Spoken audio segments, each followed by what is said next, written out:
തട്ടത്തിൻ മറയത്ത്. രചന ഫൗസിയ നൗഷാദ്. അവതരണം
തകർത്താൻ.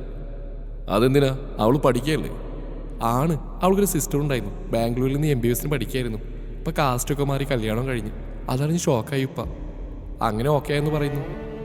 ആഹാ, അപ്പോൾ കോളടിച്ചല്ലോ. തനിക്കൊരു നാത്തു വരികയല്ലേ? ഇനി രണ്ടാൾക്ക് ഒരുമിച്ചിരിക്കാമല്ലോ. അതെ, അവൾ എൻ്റെ വീട്ടിലേക്ക് വരണമെന്നാ എൻ്റെ ആഗ്രഹം. അത് നടക്കാൻ പോകുന്നു. പിന്നെ ഇക്ക, ഞാൻ കാര്യം ചോദിക്കട്ടെ? ചോദിച്ചോ പാത്തു. എൻ്റെ ഉപ്പയെ പിന്നെ ഇക്ക കണ്ടോ? ഇല്ലടി, പിന്നെ ഒരിക്കലും ഞാൻ കണ്ടിട്ടില്ല. എന്താടി പെണ്ണേ, സങ്കടപ്പെട്ടിരിക്കുകയാണോ നീ? അല്ലേക്ക, പക്ഷെ എനിക്ക് ഒരുപാട് ആഗ്രഹം തോന്നുന്നു ഉപ്പയെ കാണാനും സംസാരിക്കാനും. സാരമില്ല പെണ്ണെ, അതിനൊരു ദിവസം ഉണ്ടാവും. അല്ലെങ്കിൽ നമുക്ക് ഉപ്പയെ കണ്ടെത്താം. ശരിക്കും എന്തിനാടി ഇപ്പോൾ പോയേ? അറിയില്ലേക്ക, ഉമ്മ ഒന്നും വിട്ടു പറയുന്നില്ല. ഒരു വ്യക്തമായ കാരണമുണ്ട് അതിന് പുറകിൽ, ഒരു പാസ്റ്റ്. അത് പറയാൻ കൂട്ടാക്കുന്നില്ല ഉമ്മ. നിങ്ങൾ നിർബന്ധിക്കണ്ടേ? ഉമ്മ പറഞ്ഞോളൂ. അതെപ്പോഴും ചോദിച്ച് ഉമ്മയെ വിഷമിപ്പിക്കണ്ട. ഇപ്പോൾ ഉമ്മയിലുള്ളൂ. ഒപ്പം ഉമ്മയുടെ കൂടെ സന്തോഷമായിട്ട് ഇരിക്കാൻ നോക്കണം കേട്ടോ. വിഷമിക്കണ്ടോ പെണ്ണെ, ഞാനുണ്ട് എൻ്റെ കൂടെ. എന്ത് വിഷമമുണ്ടെങ്കിലും എന്നോട് പറഞ്ഞാൽ മതി കേട്ടോ. പറയേക്ക. ഷഹമ്മ എന്ത് പറയുന്നു? ഇവിടെ ഉണ്ട് എല്ലാവരും. അവളും ഉമ്മയുടെ ഒപ്പം ഉണ്ടാവും. പിന്നെ നിന്നോട് കാര്യം ചോദിക്കാനുണ്ട്. എന്തേക്ക? ഏതോ അലവലാതെ നിന്നെക്കാത്ത നിൽക്കുന്നുണ്ടായിരുന്നല്ലോ പുറത്ത്. അവനേതാ? ഓ അതോ, എനിക്ക് വളരെ വേണ്ടപ്പെട്ട ഒരാളാണ്. സാറിന് ദേഷ്യം പിടിപ്പിക്കാനായി ഞാൻ പറഞ്ഞു. അയ്യടി, അതാരാ? ഞാനറിയാത്ത ഒരാൾ. എന്തൊരു ഒലിപ്പിക്കലായിരുന്നു നീ അവനോട്. ഞാൻ കണ്ടു ഇറങ്ങാൻ നേരം. എടാ കള്ള, അപ്പം എല്ലാം ഒളിഞ്ഞെന്ന് കാണുന്നിരുന്നല്ലേ? ഡീഡി, മര്യാദ സത്യം പറഞ്ഞു. ആരാവൻ? നീ പറയുന്നോ അതോ ഞാൻ നേരിട്ട് എഞ്ചിനീയറിംഗ് കോളേജിൽ പോയി അവനെ കാണണോ? അയ്യോ വേണ്ടേ, അതെൻ്റെ കൂടെ +2 പഠിച്ച അജ്മീയുടെ ഇക്കയാ, അജ്മൽ. ഓഹോ, കൂട്ടുകാരികളുടെ ഇക്കയൊക്കെ നിന്റെ പുറകെയാണല്ലോ. എല്ലാവന്മാരും എൻ്റെ പെണ്ണിൻ്റെ പുറകെയാണ്. ആരും എൻ്റെ പാത്തൂനെ മോഹിച്ച് വരണ്ട. നീ എൻ്റേതാണ്, എൻ്റേത് മാത്രം. ഈശാൻ മെല്ലെ മന്ത്രിച്ചതും എൻ്റെ ഉള്ളിലൊരു കുളിർ. അതേ ചെക്ക, ഞാൻ എൻ്റെ മാത്രം, ഈ ജിൻ്റേത്. അതിനി ആര് വന്നാലും അങ്ങനെ തന്നെയാവും. ഞാൻ ഒരിക്കലും എൻ്റെ ഇക്കുവിനെ വിട്ട് പോവില്ല. ആ അത് മതി, എനിക്ക് തന്നെ വിശ്വാസം പാത്തു. ശരിക്കും ഞാൻ വെക്കട്ടെ. Good night. ഗുഡ് നൈറ്റ് പാത്തു. കോള് കട്ടായി. നേഹ, ആരുടെ കൂടെയാടി ഇത്രയും നേരം സംസാരിച്ചേ? പെട്ടെന്ന് അപ്രതീക്ഷിതമായി നെസ്മലൊക്കെ കയറി വന്നു. എൻ്റെ ഉള്ളിലൂടെ ഒരു മിന്നൽ പാഞ്ഞു. ഞാൻ പെട്ടെന്ന് കോൾ ലോഗ് ഡിലീറ്റ് ആക്കി. അപ്പോൾ അഫ്രയുടെ പേരാണ് ഫസ്റ്റ് കിടന്നത്. ഇക്ക വന്ന് എൻ്റെ കയ്യിൽ നിന്ന് ഫോൺ വാങ്ങി. ആരെയാടി നീ വിളിച്ചുകൊണ്ടിരുന്ന്? ഇക്ക ദേഷ്യത്തോട് ചോദിച്ചു. ഞാൻ അഫ്രയെ വിളിച്ചതാ. ഇക്ക ഫോണിലേക്ക് നോക്കി. എടി, നീ ആരെയാ വിളിച്ചതെന്ന്? അഫ്ലേ. പെട്ടെന്ന് ഇക്കാടെ കൈ എൻ്റെ കവിളിൽ പതിഞ്ഞു. ഞാൻ കരഞ്ഞുകൊണ്ട് കവിളിൽ കൈവച്ച്. നീ എന്ന് മുതലാടി കള്ളം പറയാൻ തുടങ്ങിയത്?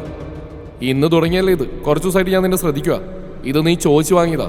അഫ്ലേക്ക് കോൾ വരിക്കുന്ന 7 മണിക്ക്, ഇപ്പോൾ 10:30 ഇത്രയും നേരം എന്തായാലും സംസാരിക്കില്ല.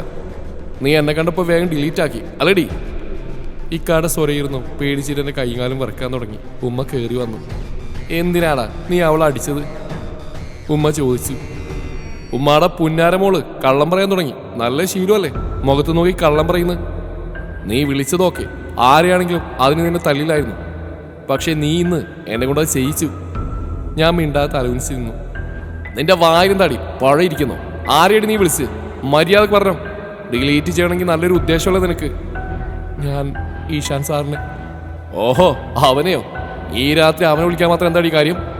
ഡൗട്ട് ചോദിക്കാൻ. ഓ അത് മനസ്സിലായി. നല്ല ഡൗട്ടായതുകൊണ്ടാണല്ലോ ഇന്ന് ഈ കള്ളങ്ങളൊക്കെ എൻ്റെ പെങ്ങൾ പറഞ്ഞത്. ഇനി ഈ പരിപാടി തുടരാൻ വല്ല ഉദ്ദേശം ഉണ്ടെങ്കിൽ പൊന്നു മോളെ ഇക്കാടെ കൈയിൻ്റെ ചൂട് നീ അറിയും. ഒരുപാട് സ്നേഹിക്കുകയും കൊഞ്ചിക്കുകയും ചെയ്യുമ്പോൾ എന്നെ ചതിക്കാൻ നോക്കില്ല നീ. ഡൗട്ട് ക്ലാസ്സിൽ വെച്ച് തീർത്തണം. ഇവിടെ ഒരുത്തനെ വിളിക്കണ്ട കേട്ടോടി. കേട്ടു. കയറി പൊടിയകത്ത്. ഇക്കത് പറഞ്ഞെങ്കിലും ഞാൻ അവിടെ തന്നെ നിന്നു. അടുത്ത് കിട്ടാൻ നിൽക്കാവല്ലേ നീ? എനിക്ക് ചെവി കിട്ടൂടെ? എൻ്റെ ഫോൺ. ഞാൻ മെല്ലെ പറഞ്ഞു. തരില്ല, നോക്കട്ടെ നിനക്കിതിനകത്ത് എന്താണ് പണിയെന്ന്. ഇത്രയും നാൾ നിന്നോട് എനിക്കൊരു വിശ്വാസം ഉണ്ടായിരുന്നു. അതിൻ്റെ പേരില്ല ഇത്രയും സ്വാതന്ത്ര്യം തന്നെ. പക്ഷേ നീ തന്നെ തെറ്റിച്ചു. ഇക്ക എന്താ ഇങ്ങനെയൊക്കെ പറയുന്നു? ഞാനൊരു കോൾ ചെയ്തതിനാണോ? അല്ലേടി, നീ കള്ളം പറഞ്ഞ് അതെനിക്ക് ദേഷ്യമായത്. നീ എന്നെ കണ്ട ഉടനെ കോൾ ലോഗ് ഡിലീറ്റ് ആക്കി. ഞാനിതൊന്നും കണ്ടുപിടിക്കില്ലെന്ന് നീ കരുതിയല്ലേ? നീ വേറെന്തൊക്കെ കള്ളം പറഞ്ഞെന്ന് ആർക്കറിയാം? എനിക്കെൻ്റെ ഫോണ് വേണം. എന്താടി ഫോണിന് ഇത്ര ധൃതി? ഞാൻ പിന്നെ തരാം, ഇത് നോക്കട്ടെ, ബാക്കി അപ്പം തരാം നിനക്ക്. ഇക്ക ദേഷ്യത്തോടെ റൂമിലേക്ക് പോയി. ഞാൻ അവിടെ തന്നെ നിശ്ചലം നിന്നു. ഉമ്മ എൻ്റെ അടുത്തേക്ക് വന്നു. എന്തിനാ മോളെ നീ അവനോട് കള്ളം പറഞ്ഞത്? അറിയാലോ അവൻ്റെ സ്വഭാവം, വേഗം ദേഷ്യം.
അവൾ ഇന്നും ഞാൻ തള്ളി. ഇനി അവൾ വിഷമിക്കാൻ എനിക്ക് വയ്യ. നസ്മൽ കുറ്റബോധത്തോടെ പറഞ്ഞു. ഹലോ, ഇഷാനല്ലേ? എനിക്ക് നിന്നെ ഒന്ന് കാണണം. നേഹയുടെ ഫോണിൽ നമ്പർ എടുത്ത് നസ്മൽ ഇഷാന് ഫോൺ ചെയ്തു. ഇതാരാ? ഞാൻ നേഹയുടെ ഇക്കയാ, നസ്മൽ. ഓ നസ്മലോ, അതിനെന്താ കാണാമല്ലോ. എപ്പോഴാ? നാളെ ശനിയല്ലേ, കോളേജില്ലല്ലോ. രാവിലെ വരാൻ പറ്റുമോ ബീച്ചിലേക്ക്? ഓ വരാം. ശരി. നസ്മൽ കോള് കട്ടാക്കി. ഇഷാൻ ആലോചിച്ചു, എന്താവും ഇപ്പോൾ ഇങ്ങനൊരു വിളിക്ക് കാരണം? ഇനി എൻ്റെ റിലേഷൻ അറിഞ്ഞു കാണോ? നേഹയുടെ മെസ്സേജും ഇല്ലല്ലോ. നോക്കാം. ഹായ് ഇഷാൻ. നസ്മൽ ഇഷാൻ്റെ അടുത്തേക്ക് നടന്നു ചെന്നു. ഇഷാൻ മൃദുവായി പുഞ്ചിരിച്ചു. നസ്മൽ അവനെ സൂക്ഷിച്ച് നോക്കി. നേഹയെ കുറ്റം പറയാൻ പറ്റില്ല. Ishan is very handsome. Blue sleeve ടീഷർട്ടും ജീൻസുമായിരുന്നു അവൻ്റെ വേഷം. മുടിയൊക്കെ ചീകി ഒതുക്കി വെച്ചിരിക്കുന്നു. ആരെയും ആകർഷിക്കും വിധം മനോഹരമായ പുഞ്ചിരി. കുറേ നേരമായി വന്നിട്ട്? ഇല്ല നസ്മൽ, കുറച്ച് നേരമായിട്ടേ ഉള്ളൂ. അതെ, നിനക്കോ? പിന്നെ ഞാനിപ്പോൾ വന്നതിനാണെന്ന് ഡയറക്റ്റായിട്ട് അങ്ങ് പറഞ്ഞേക്കാം. തന്നെ ടൈം വേസ്റ്റ് ആക്കുന്നില്ല. നസ്മൽ പറഞ്ഞിട്ട് ഇഷാൻ ചോദ്യരൂപേണ നോക്കി. അതെ, നേഹയുടെ കാര്യം അത് പറയാനാണ് ഞാൻ വന്നത്. എനിക്ക് ഒന്നേ പറയാനുള്ളൂ ഇഷാൻ, എൻ്റെ പെങ്ങളുടെ ലൈഫിൽ നിൻ്റെ സ്ഥാനം അത് വളരെ വലുതാണെന്ന് എനിക്ക് മനസ്സിലായി. അത് കണ്ടിട്ട് എനിക്ക് പേടിയാവുന്നുണ്ട്. വേണ്ടടാ, അവൾ വിട്ടേക്ക്. അവളൊരു പൊട്ടിപ്പെണ്ണ. നിങ്ങൾക്കൊക്കെ കളിപ്പിക്കാനും സ്നേഹിക്കാനും ഒരുപാട് പെൺകുട്ടികളെ കിട്ടും. എൻ്റെ പെങ്ങൾ വിട്ടേക്ക്. നസ്മൽ ഇടറിയ സ്വരത്തോടെ പറഞ്ഞു. നസ്മൽ, ഞാൻ അവളൊന്നും ചെയ്തില്ലല്ലോ. നീ എന്താ ഇങ്ങനെയൊക്കെ സംസാരിക്കുന്നത്? നിങ്ങൾ തമ്മിൽ വെറും ഒരു സൗഹൃദം മാത്രമില്ലെന്ന് എനിക്ക് മനസ്സിലായി. എന്താണെങ്കിലും വേണ്ട. സാറ് സ്റ്റുഡൻറ്റ്, ആ ഒരു ബന്ധമല്ലാതെ ഒന്നും നിങ്ങൾ തമ്മിൽ ഉണ്ടാകാൻ പാടില്ല. ഈ സാറാസി അറിയോ നിനക്ക് അവളെ? യെസ്, എൻ്റെ കസിൻ. വെറും കസിൻ മാത്രമല്ലല്ലോ അവള്, വീട്ടുകാർ നിനക്കായിട്ട് ഉറപ്പിച്ചു വെച്ചിരിക്കുന്ന പെണ്ണല്ലേ? അതെ, പക്ഷേ ഞങ്ങൾ തമ്മിൽ അങ്ങനെ റിലേഷൻ ഇല്ല നസ്മൽ. എന്താണെങ്കിലും വേണ്ടടാ, നല്ല രീതിയിൽ പറയാം. ഞാൻ നിന്റെ കുടുംബക്കാരെ വേദനിപ്പിച്ചൊരു പൊരുത്തല്ലാതെ അവളെന്തായാലും നിന്റെ കൂടെ ഞാൻ അയക്കില്ല. അത് നീ മനസ്സിലാക്കണം. അതുകൊണ്ട് നിങ്ങൾ തമ്മിൽ ഇനി എന്തെങ്കിലും ഉണ്ടെങ്കിൽ തന്നെ നിർത്തിക്കും. എനിക്ക് പറയാനുള്ളത് ഞാൻ ആദ്യമേ പറഞ്ഞു. നേഹയെ എനിക്ക് ഒരുപാട് ഇഷ്ടമാണ്. അതെനിക്ക് മനസ്സിലായി. അതുകൊണ്ടാണ് പറഞ്ഞു. എല്ലാം മറന്നേക്ക് ഈസ. അവളാണ് നിനക്ക് ചേർന്ന പെണ്ണ്. എൻ്റെ പെങ്ങൾക്ക് അർഹമായ ജീവിതം ഞാൻ കണ്ടെത്തി കൊടുക്കും. നീ അവളുടെ ജീവിതത്തിലേക്ക് വരരുത്. പറ്റില്ല നസ്മ, എനിക്കതിന് പറ്റില്ല. അഫ്ലയെ മറക്കാൻ പറയാൻ നിനക്ക് പറ്റുമോ? അതുപോലെ തന്നെയാണ് എനിക്ക് അവളെ ഇഷ്ടം.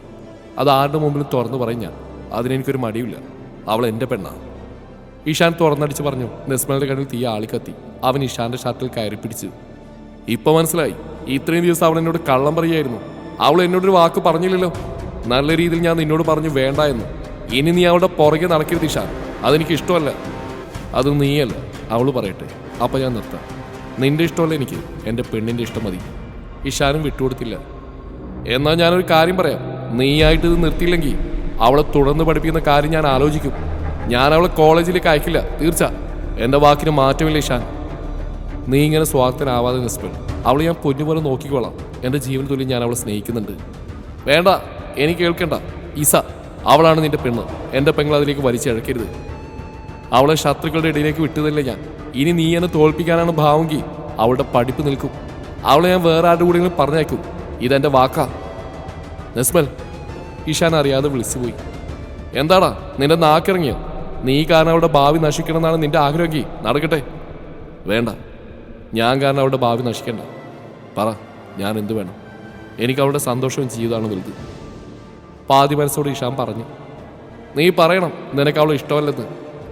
ഞാനോ? പറയില്ല. പറഞ്ഞാൽ അവൾ വിശ്വസിക്കില്ല. വിശ്വസിപ്പിക്കണം. അവളായിട്ട് പിന്മാറണം ഈ റിലേഷനിൽ നിന്ന്. ബാക്കിയൊക്കെ നിന്റെ കയ്യിലിരിക്കുക. ഇത്രയ്ക്ക് ദ്രോഹിക്കാൻ ഞാൻ എന്ത് തെറ്റാണ് നിന്നോട് ചെയ്ത്? അവളുടെ കണ്ണുനീര് കാണണോ ഞാൻ? അവളെ മനഃപൂർവ്വം വേദനിപ്പിക്കണോ? അവൾ ലൈഫ് ഫുൾ ഹാപ്പി ആവണമെങ്കിൽ നീ ഇപ്പോൾ ഇത് ചെയ്തേ പറ്റൂ. ചെയ്യാം, പക്ഷെ നീ ജയിച്ചെന്ന് കരുതേണ്ട നസ്ബൽ.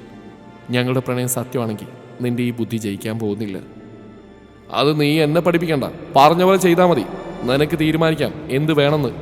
ചെയ്യില്ലെന്നാണെങ്കിൽ ഞാൻ തീരുമാനിക്കും, നേരത്തെ പറഞ്ഞ പോലെ. നസ്മൽ ദേഷ്യത്തോടെ നടന്നുപോയതും ഇഷാൻ സങ്കടത്തോടെ നിന്നു. നേഹ, എൻ്റെ റൂമിലേക്ക് ഇക്ക കടന്നു വന്നു. എന്താ ഇക്ക? ഇതാ നിന്റെ ഫോണ്. നേഹ, നീയും ഇഷാനും തമ്മിൽ എന്താ റിലേഷൻ? അത് ഇക്ക എന്ത് പറയണമെന്നറിയാൻ നിന്നു ഞാൻ.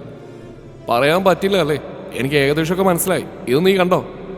നസ്മൽ ഫോൺ ഓണാക്കി ഒരു പിക്ക് അവളെ കാണിച്ചു. ഇതാരാണെന്ന് മനസ്സിലായോ നിനക്ക്? ഇതാരാ സാറിൻ്റെ കൂടെ നിൽക്കുന്ന ഈ പെണ്ണ്? ഇതാണ് ഇസാറാസി, ഇഷാന്റെ മുറപ്പെണ്ണ്.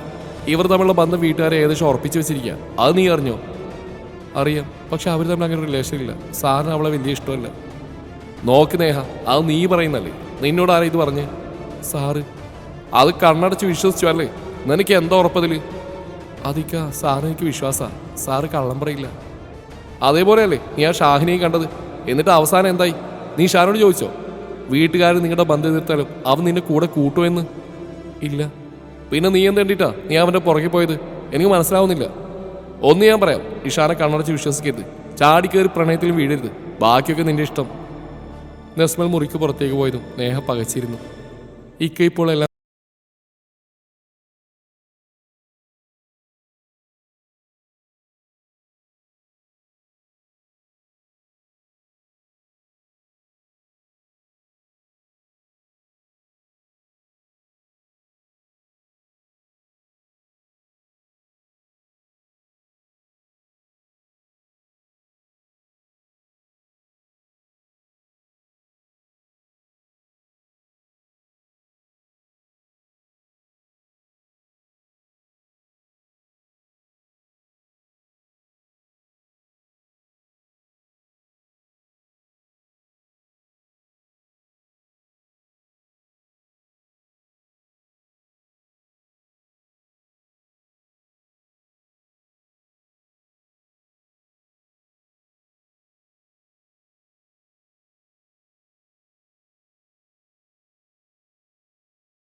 യെസ്, നിങ്ങളിപ്പോൾ നിങ്ങൾ പഠിക്കുന്ന കോളേജിലെ അധ്യാപകൻ. നിങ്ങളെന്നെ കാണാൻ വന്നതിന് കാരണം ഇയാളുടെ പെങ്ങൾ തന്നെ. അവളോ? അവളെന്താ ചെയ്ത്? അവളെ നിങ്ങൾക്ക് തന്നെ അറിയാം. അവളെങ്ങനെ അറിയാതിരിക്കും? എൻ്റെ ചെക്കനെ വശത്താക്കി വെച്ചിരിക്കില്ല അവള്. ദേ സൂക്ഷിച്ച് സംസാരിക്കണം. എൻ്റെ പെങ്ങളെക്കുറിച്ച് അനാവശ്യം പറയരുത്. നീ ആരാണെന്ന് ഞാൻ നോക്കില്ല. ഓഹോ, ഞാൻ എന്തിനാണോ എൻ്റെ ഉടുപ്പിയെക്കുറിച്ച് പറയാൻ നിങ്ങളെ തേടി ഇവിടെ വരേണ്ടത്? കാര്യം ഉണ്ടായിട്ടാ. ഇയാളുടെ പെങ്ങൾ എൻ്റെ ഇച്ചുകയെ നമ്മൾ പ്രണയത്തില്ല. പ്രണയത്തിലോ? ഇല്ല, അവളങ്ങനെ ചെയ്യില്ല. അവളെനിക്ക് വിശ്വാസമാണ്. അത് നിങ്ങളുടെ വിശ്വാസം. അവളത് തെറ്റിച്ചു. ഒന്ന് അന്വേഷിച്ചോ, ഇതാണ് സത്യം. ഇപ്പം അവൾ കാരണം ഇച്ചുകാക്ക് എന്നോട് വെറുപ്പാണ്. ഞങ്ങളുടെ ബന്ധം കുഞ്ഞിലെ വീട്ടുകാരെ ഉറപ്പിച്ചതാ. We are cousins. അതിനെടുക്കാം അവൾ കയറി വരുന്നത്. എൻ്റെ പെങ്ങളുടെ ഭാഗത്തുനിന്ന് അങ്ങനെയൊന്നും ഉണ്ടാവുമെന്ന് ഞാൻ വിചാരിക്കുന്നില്ല. പിന്നെ രണ്ടാമത്തെ കാര്യം, ഇഷാൻ നിന്നെ സ്നേഹിക്കുന്നില്ല. ഉണ്ടെങ്കിൽ അവൻ നിന്നെ മറന്ന് എൻ്റെ അനിയത്തിയുടെ പുറകെ വരില്ലായിരുന്നു. അത് എൻ്റെ അനിയത്തിയുടെ തെറ്റല്ല. ഓഹോ, അപ്പോൾ സ്വന്തം പെങ്ങളെ ന്യായീകരിക്കാൻ നോക്കിയാണല്ലേ? എനിക്ക് ഒന്നേ പറയാനുള്ളൂ നിസ്മൽ, ഇഷാൻ എൻ്റേതാ. അവനെ കുറേ മോഹിച്ചതാണ് ഞാൻ. അത് സ്വന്താക്കാൻ ആരെതിരുന്നാലും ഞാനത് വേരോടെ തകർക്കും. പറഞ്ഞ പോലെ ചെയ്യും ഞാൻ. നീ എന്താടി ഭീഷണിപ്പെടുത്തുവാണോ? അല്ല, പറഞ്ഞതാ. അങ്ങനെ ചെയ്തില്ലെങ്കിൽ പോലും ഈ ബന്ധം ഇച്ചക്കയുടെ ഉപ്പയും ഉമ്മയും ഒരിക്കലും സമ്മതിക്കില്ല. അവളെ ഞങ്ങൾ കഷ്ടപ്പെടുത്തും. Mind it. അവളെ പറഞ്ഞ് പിന്തിരിപ്പിച്ചാ നിങ്ങൾക്ക് നല്ലത്. അല്ലെങ്കിൽ എനിക്കെൻ്റെ വഴി നോക്കേണ്ടി വരും. അതും പറഞ്ഞ് ഇസ പോയി. ആ സംഭവമാണ് നിസ്മലിൻ്റെ മനസ്സിൽ. അപ്പോഴാണ് ആ കോള് കൂടെ അറിയുന്നത്. അപ്പോൾ ശരിക്കും അവന് ടെൻഷനായി. അവളുടെ ജീവിതത്തെ ഓർത്തു. അതുകൊണ്ടാണ് തുടക്കത്തിൽ ഒഴിവാക്കാൻ നോക്കുന്നത്, രണ്ടാളെയും അകറ്റാൻ നോക്കുന്നത്. അല്ലാതെ മറ്റു ദേഷ്യമൊന്നും ഇഷാനോട് അവനില്ല. തുടരും ഈ കഥയുടെ ബാക്കി ഭാഗം നാളെ ഇതേ സമയം.